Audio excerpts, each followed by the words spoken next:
நான் எனும் அகந்தை. இப்போ நாம என்ன சொல்றோம்? நான் ஆன்மீகவாதிகள், நான் சிவனடியார்கள், எனக்கு இதெல்லாம் கிடையாது, நான் அதெல்லாம் பாக்குறது இல்ல, நான் ஆன்மீகவாதின்னு சொல்றோம். ஆனா உண்மையாவே நம்ம அப்படி இருக்கிறோமா? கிடையாது. உண்மையான ஆன்மீகவாதி, உண்மையான சிவனடியார் அப்படின்னா யாரு?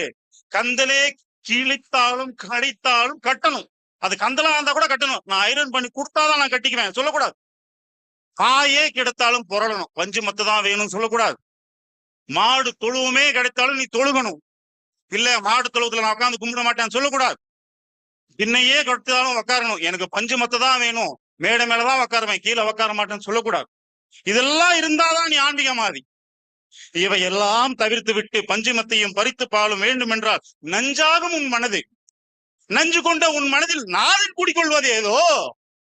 நஞ்சு கொண்ட உன் மனதில் நாதன் குடிக்கொள்வது ஏதோ. நம்ம மத்தவங்களை சொல்ல விரும்பல, நம்மன்னு சொல்லிக்கலாம். நாம தானே நம்மள ஆன்மீகவாதின்னு சொல்றோம்.